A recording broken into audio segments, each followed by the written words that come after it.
You probably know her simply as Didi.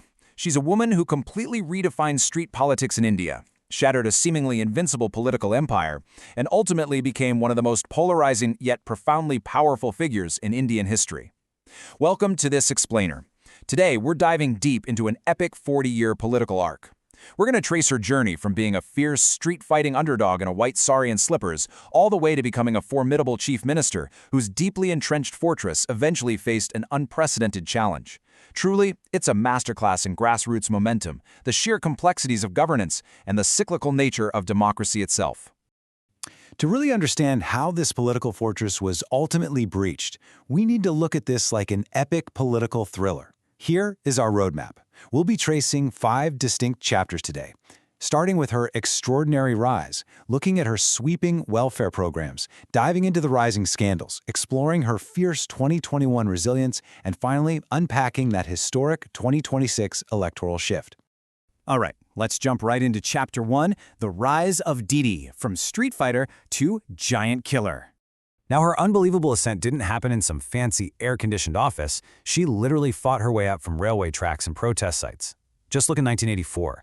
At barely 29 years old, she became one of India's youngest MPs, pulling off this absolutely stunning upset by defeating the veteran communist leader Somnath Chatterjee. Then, finding the Congress Party just a bit too restrictive for her ambitions, she broke away in 1997 to form her own party, the All India Trinamool Congress, or TMC. But her true defining moment? That arrived between 2006 and 2007. She led these fierce, unrelenting protests in Singapore and Nandragram against industrial land acquisition. Basically, she became the living embodiment of the Mati Manush movement, Mother, Land, People movement. And that exact movement sparked a massive political revolution in 2011 when she finally captured the chief minister seat. 34. Just let that number sink in for a second. That is the number of consecutive years the communist government had held power in West Bengal. Think about that. It was literally the longest-serving democratically elected communist government in the entire world. And Mamata Banerjee was the one who shattered that red fortress with her promise of Poriborton, or change. Moving right along to Chapter 2, Kolkata's makeover and welfare, blue and white ambitions. So, once she became chief minister, Mamata went straight to work giving Kolkata a major, highly visible makeover. She went all in on big infrastructure projects. For example, the massive Ma flyover was built to ease up traffic, and she poured resources into beautifying the Millennium Park and the Hooghly riverfront. She also had widespread LED street lighting installed to really brighten up the city at night. And interestingly enough, she actually mandated a distinct visual identity for the city, painting vast swaths of public infrastructure in her signature blue and white colors. But here's the thing. While infrastructure is super visible, it's really the social welfare that builds deep, lasting loyalty. She launched programs like Kanyashri to support young girls and Lakshmar Bandar to provide direct financial aid to women.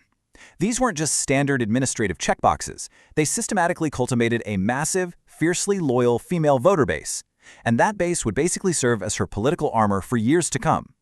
However, no reign is without its complications, which brings us to Chapter 3, Stagnation and Rising Scandals, the Loss of Momentum. Looking closely at her time and power, it actually had a deeply dual nature. On one hand, you have these undeniable gains for Kolkata, the better roads, the gorgeous riverfront, and those massive social welfare schemes we just talked about. But on the flip side, you have some pretty stark losses.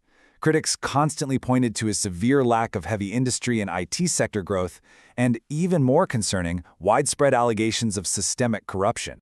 Let's break down exactly what started to erode the trust of the middle class. First off, there's this really fascinating paradox. That exact same anti-land acquisition stance that helped her win power back in Singapore and Nandragram, well, it made big industries super wary of actually setting up shop in West Bengal. That led to industrial stagnation and a real lack of manufacturing jobs. On top of that economic squeeze, her administration got rocked by the teacher recruitment scam and these heavy allegations of local extortion cartels known as the Syndicate Raj. And then, of course, the tragic 2024 RG Car Hospital incident sparked nationwide protests. For a lot of citizens, this was a breaking point that made them critically question both the safety and the administrative integrity under her watch. That brings us right into our 4th chapter, the Kela Hobe Campaign, the 2021 Resilience. Kila Hobe. It translates to "the game is on." And let me tell you, this was not just a catchy political slogan. It became an absolute cultural phenomenon. It perfectly captured the raw energy, the defiance, and that combative spirit of her campaign style.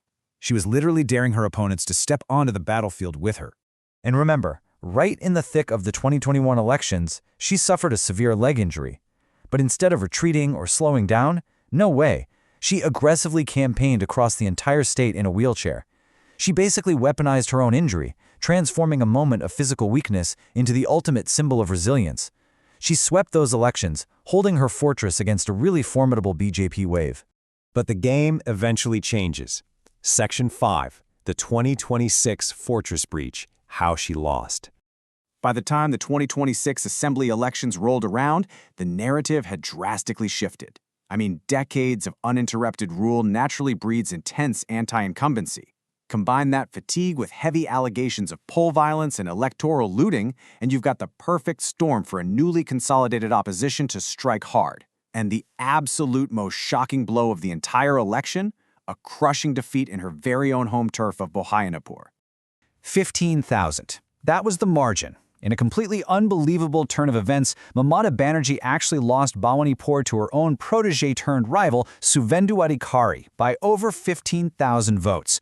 Think about the irony there. The very streets of South Kolkata where her political journey first began were the exact same ones that ultimately signaled the end of her uninterrupted reign. So, if we take a step back and look at her overarching epic rise and fall, it's just a wild ride. From being the youngest MP back in 1984 and the giant killer of 2011, through the really complex duality of her governance, balancing those massive welfare gains against severe industrial stagnation and corruption scandals.